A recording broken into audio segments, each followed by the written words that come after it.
Assalamualaikum warahmatullahi wabarakatuh. Kembali lagi di channel Cahaya Filsafat Online. Kali ini kita akan melanjutkan pengajian Pak Fahrudin Faiz dengan tema kesendirian ya di part 3. Sebelum kita mulai, mari kita baca basmalah bersama. Bismillahirrahmanirrahim.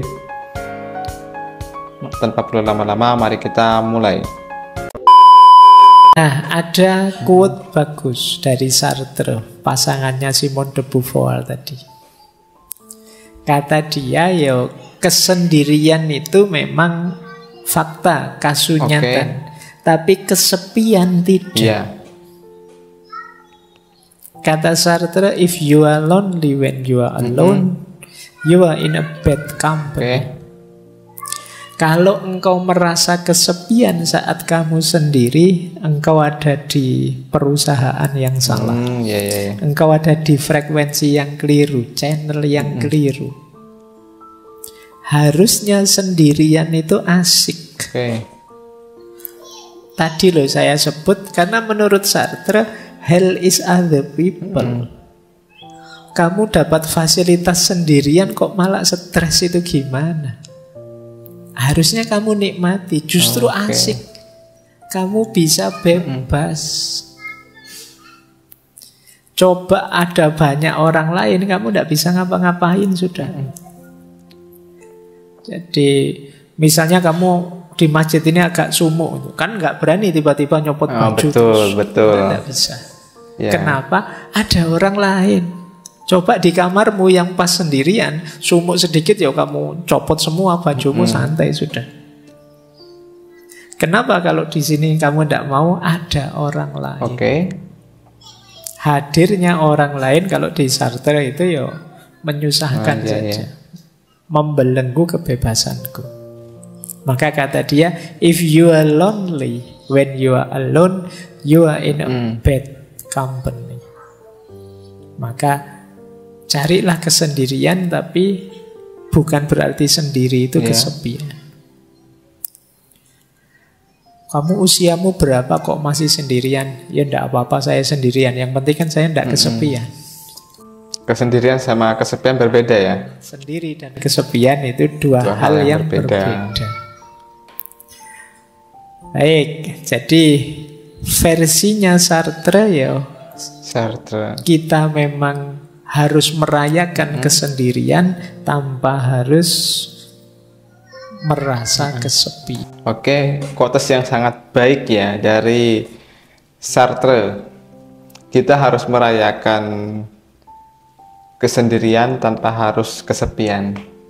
Justru ketika kita merasa sendiri, ketika kita sendirian, itu justru itu kebebasan menurut Sartre. Karena kenapa?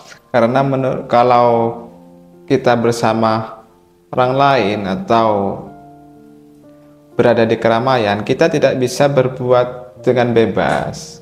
Contoh ketika kita berada di suatu perkumpulan, anggap saja perkumpulan konser gitu ya, di konser, kita mau berbuat buka baju atau masih mikir-mikir seperti itu. Tapi ketika kita sendirian di dalam kamar, kita mau ngapain, mau buka baju atau sembarang kali kan, itu kita merasa mempunyai kebebasan seperti itu ya. Justru kalau menurut Sartre itu ketika kita sendirian itu yang paling nikmat, karena kita menemukan kebebasan di saat sendiri seperti itu ya.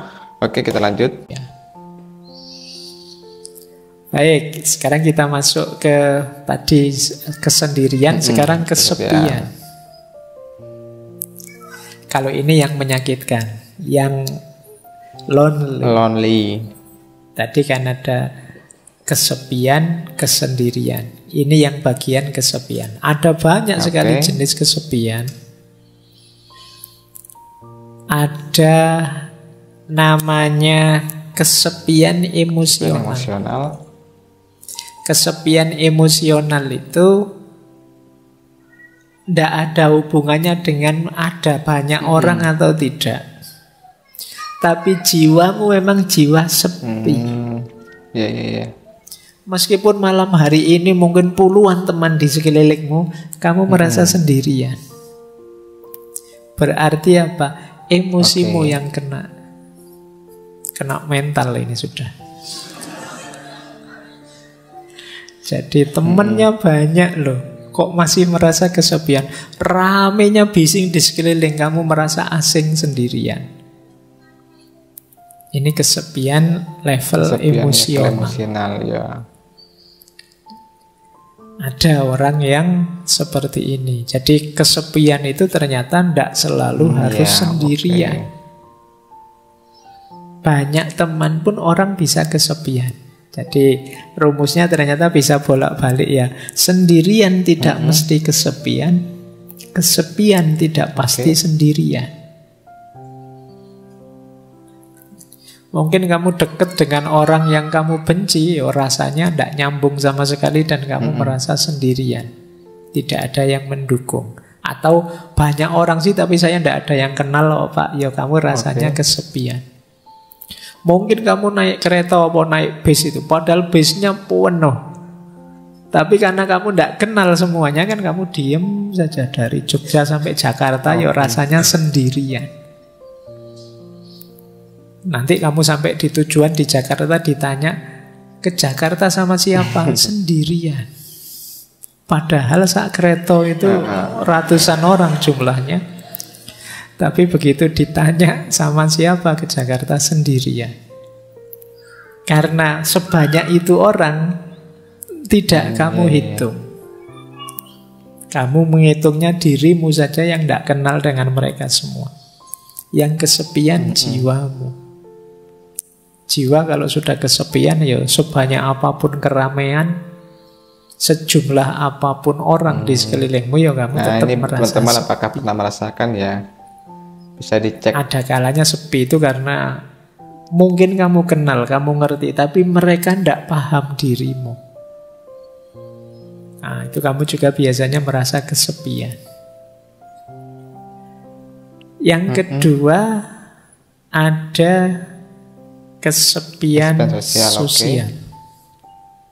Ini terjemahan saja. Kesepian sosial itu, kalau ini kuantitas. Semakin kecil jumlah teman ya semakin rasanya sepi. Semakin kurang jaringan sosial ya rasanya semakin sepi. Jadi ini kalau emosional tadi hubungannya dengan rasa yang ada di dalam, kalau yang sosial ini hubungannya dengan jumlah yang ada di luar.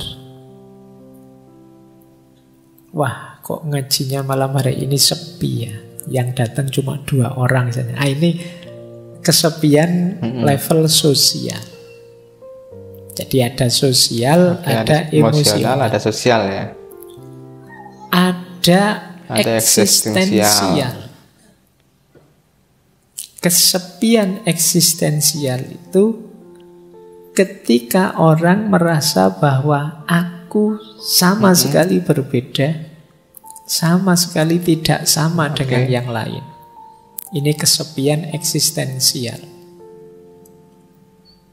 Di tengah-tengah orang misalnya, apalah kalian misalnya punya geng motor, semuanya pakai motor.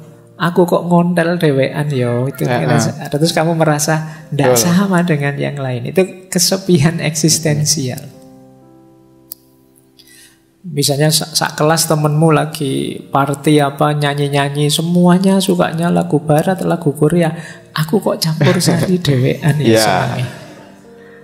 Ini temenku kok tidak ada yang seneng Didik Kempot, tidak ada yang seneng campur sari. Asing sekali. Kamu merasa sendirian. Beda dewe dengan teman-temanmu. Itu kesepian eksistensial. Jadi misalnya kamu kok kebetulan kuliah sak kelas isine ganas kabeh, preman-preman kabeh, kamu sendiri yang ke kampus pakai kopiah, pakai itu. Oh, itu kamu di kelas mesti kesepian. Tidak sama dengan yang lain sendiri. Nah, ini namanya kesepian eksistensial. Mungkin kalian masuk ke satu daerah yang di satu daerah ini alirannya apa semua sama, kebetulan kamu tidak sama, alirannya beda dewe. Kamu akan kesepian di situ. Itu namanya kesepian eksistensial. Misalnya kalian yang biasanya tidak kunut subuhnya, masuk ke desa yang kalau subuh kunut.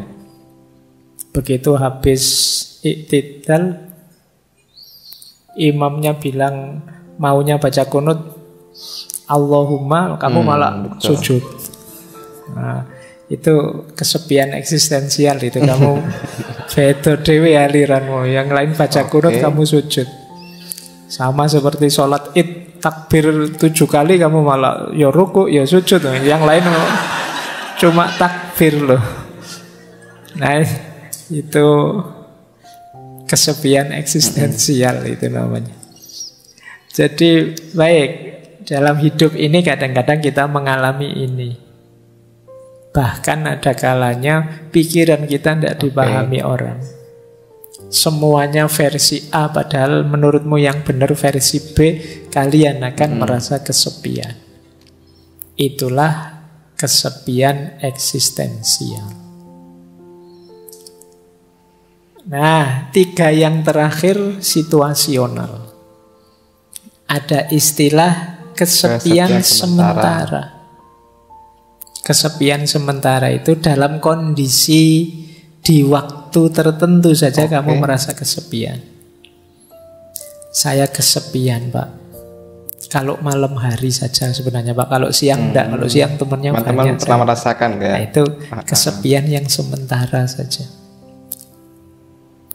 Ada yang kesepian kronis.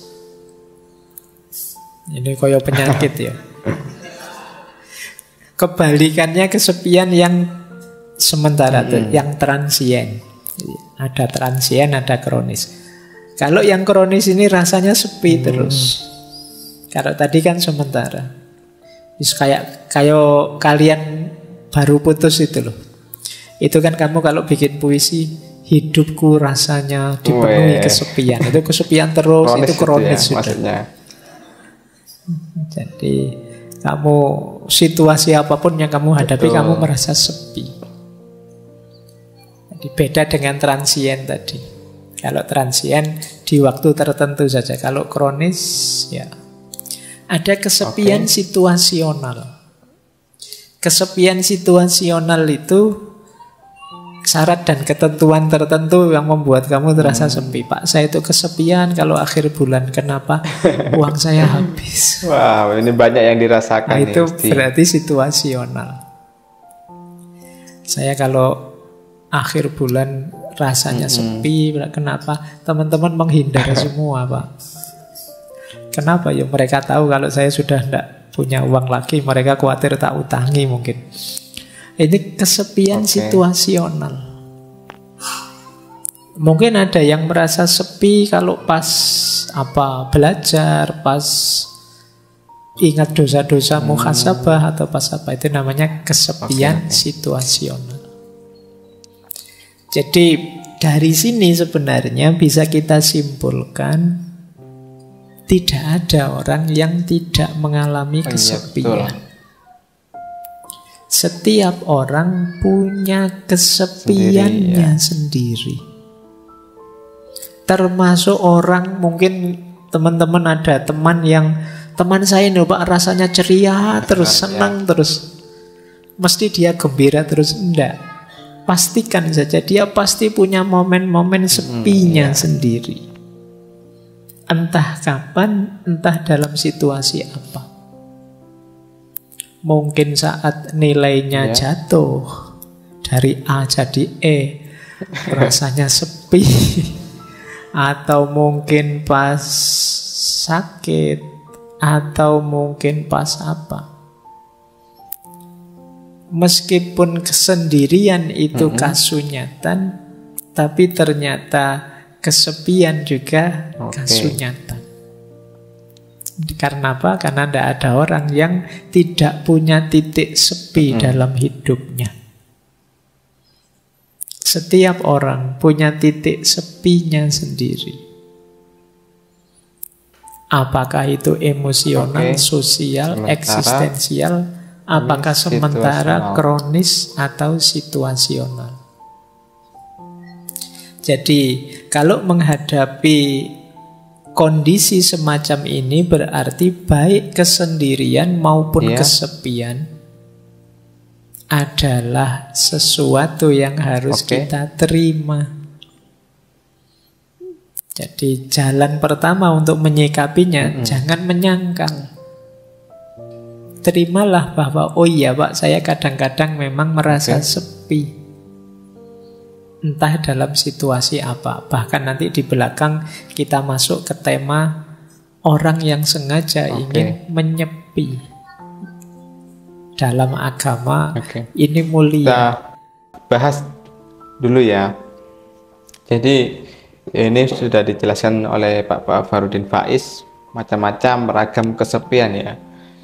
Ada kesepian emosional, ada kesepian sosial, ada kesepian eksistensial, ada kesepian sementara, ada kesepian kronis, dan ada kesepian situasional ya.